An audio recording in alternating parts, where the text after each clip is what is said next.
title of my message today is Mishandling the Miracle Worker. Mishandling the Miracle Worker.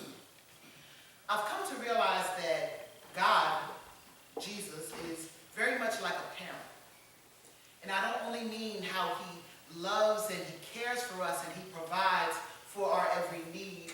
No, I'm talking about more of the less popular aspects of parenting. The ones that are, quite frankly, a little scary. Like the way that parents will ask a question that they already know the answer to. And I remember the moment when I learned the real reason behind those questions. They were preludes to a lesson. Sometimes parents are asking those questions to give the child the opportunity to answer truthfully on their own, giving the child the opportunity to explain some infraction that they should have already come to the parent with. But the parent is trying to exhibit God's grace and mercy and give the child the benefit of the doubt that the delay is not due to dishonesty. So those will be questions like, why does your teacher want to speak to me? Now, if the child has not yet learned of the basic superpowers of the average parent, then they frequently make the mistake of giving wrong answers to these questions. And they result in very painful lessons about truth and honesty. And for example, that's the kind of question that God asked Cain when he asked him, where is your brother? And when Cain was dishonest, he was forced to learn a hard lesson. But sometimes the parent was asking a question of the child to lead them into a discussion in which they would be able to then teach them something.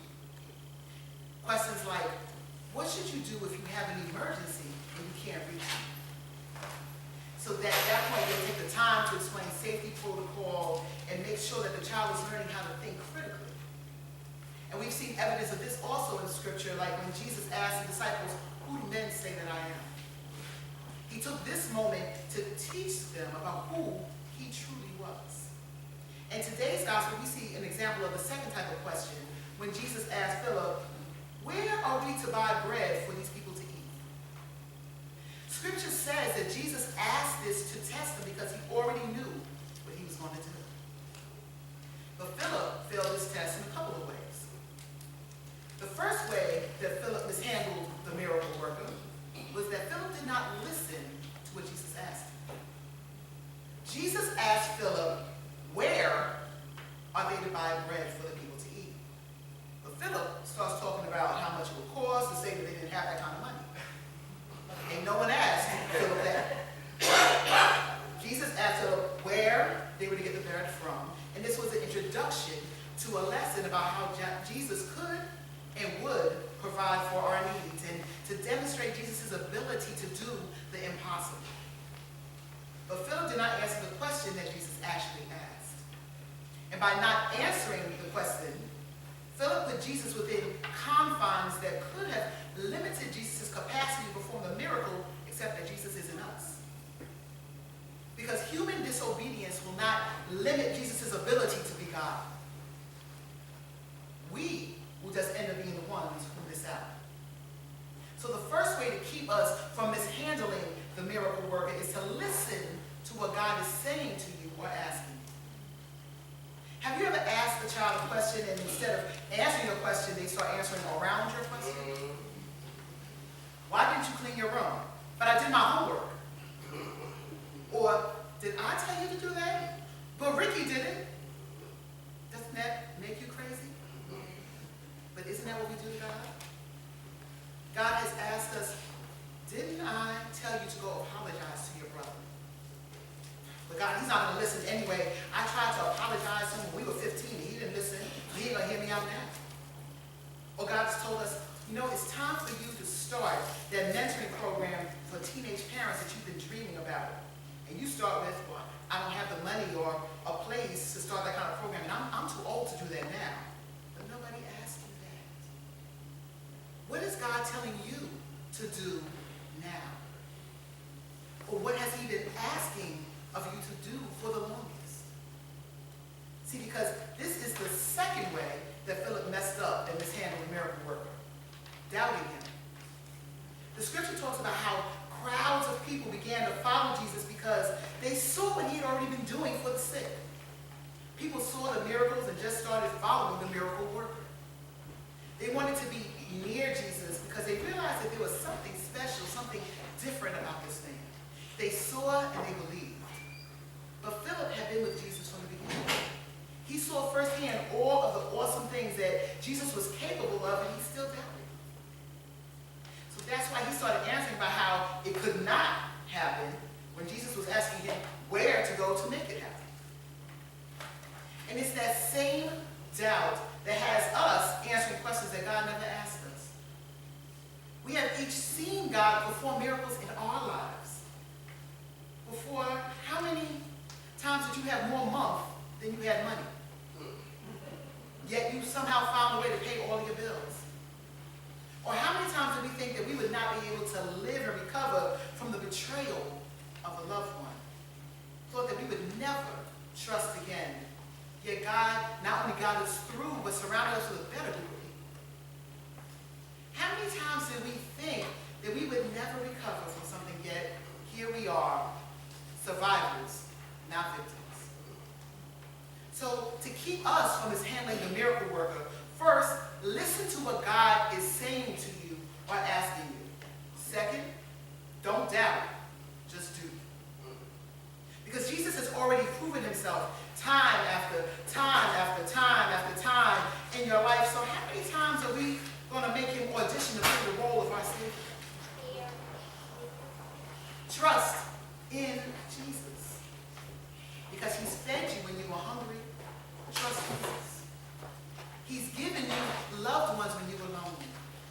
Trust Jesus. He's healed you when you were sick. Trust Jesus. He's comforted you when you were grieving. Trust Jesus. He's always been God when you needed him to be. So just trust Jesus. So first, you listen to what God is saying to you or asking you. And second, you don't doubt, you just do and trust Jesus. But third, fit into Jesus' paradigm and stop trying to make him fit into yours. Because the third instance of mishandling the miracle worker did not come from Philip. It came from the people, the crowd of believers. Scripture says, when the people saw the sign that he had done, they began to say, this is indeed the prophet who is to come into the world. And when Jesus realized that they were about to come and take him by force to make him king, he withdrew again to the mountain by himself. And at first, it might seem that the people's desire to make Jesus king was a compliment. For centuries, they've been told of the promised Messiah that would come to save them and would establish his kingdom. So now people are convinced Jesus is that Messiah. And they're ready for a new Jewish kingdom. So what is it that they did wrong? Well, first, they wanted Jesus as king for the wrong reasons.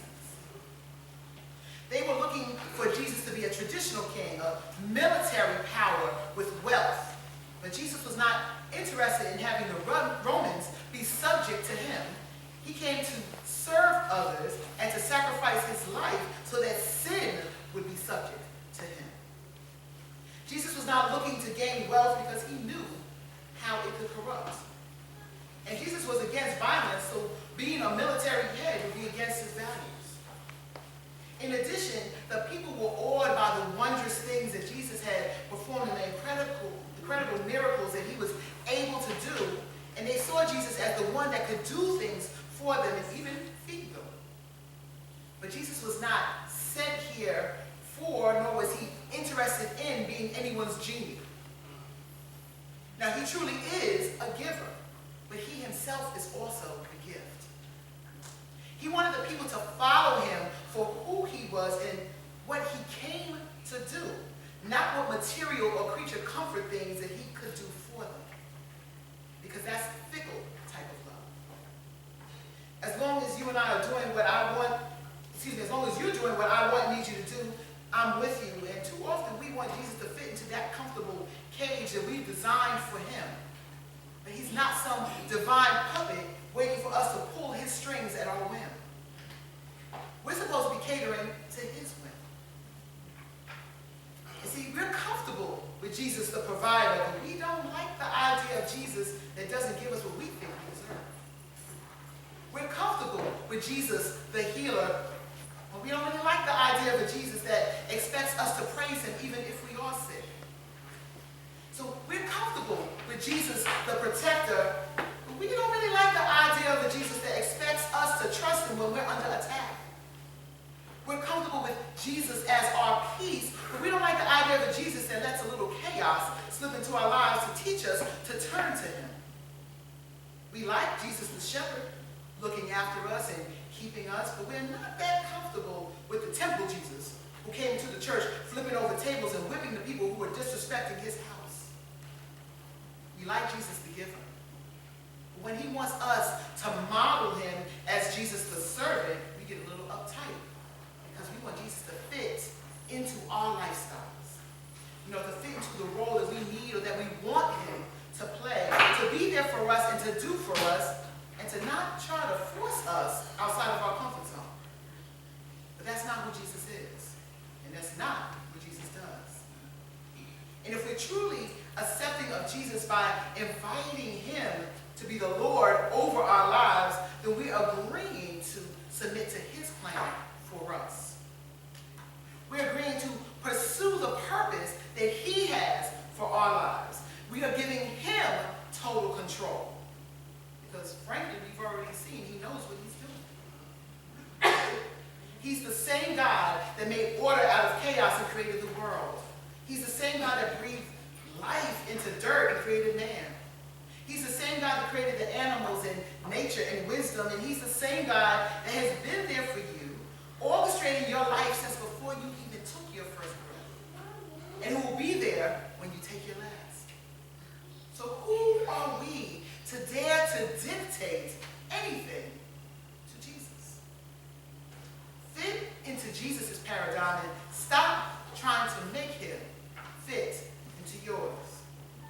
But we all have been guilty of mishandling the miracle worker. But hope is not lost, because our same gospel that we read today not only points out where we have mishandled the miracle worker, but it also shows us the proper conditions to create a miracle. It's all in there. We already said that Jesus already knew what he was going to do when he asked Philip, where could they buy that much bread from?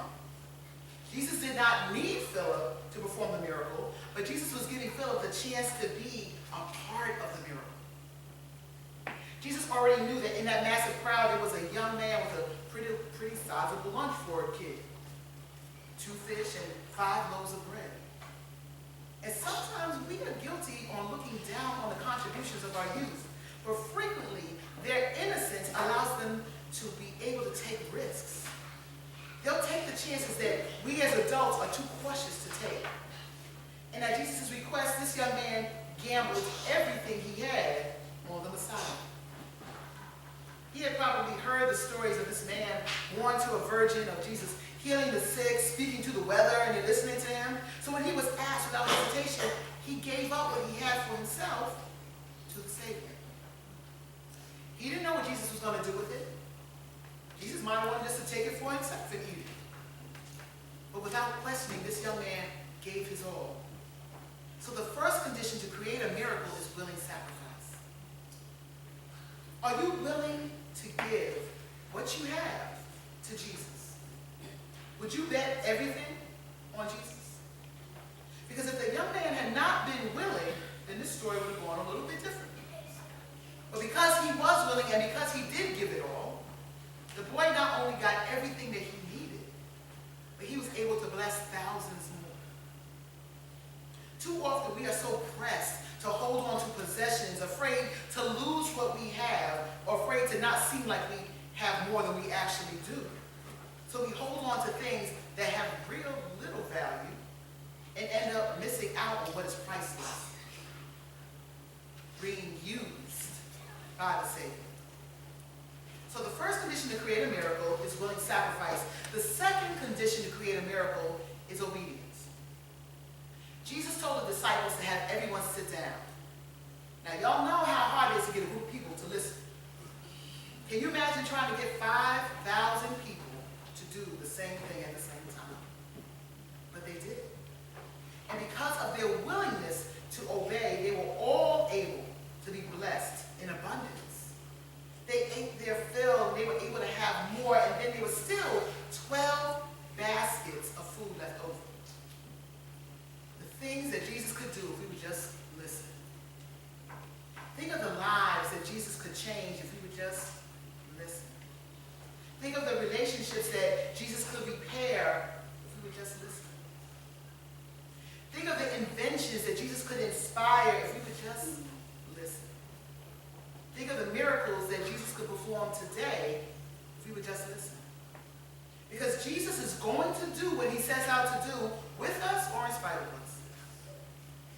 But we throw obstacles in God's way and delay God's plans with our disobedience. The first condition to create a miracle is willing sacrifice. The second condition to create a miracle is obedience. And the third condition to create a miracle is gratitude.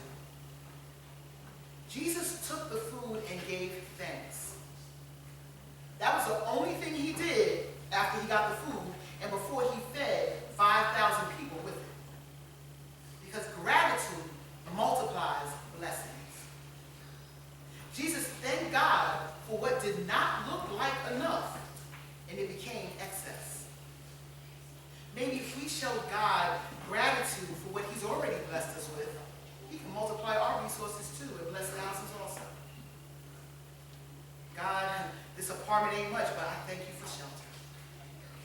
Jesus, this paycheck doesn't seem like it will last, but I thank you for my income. Father, this body isn't behaving like it ought to be, but I thank you for the use of my limbs.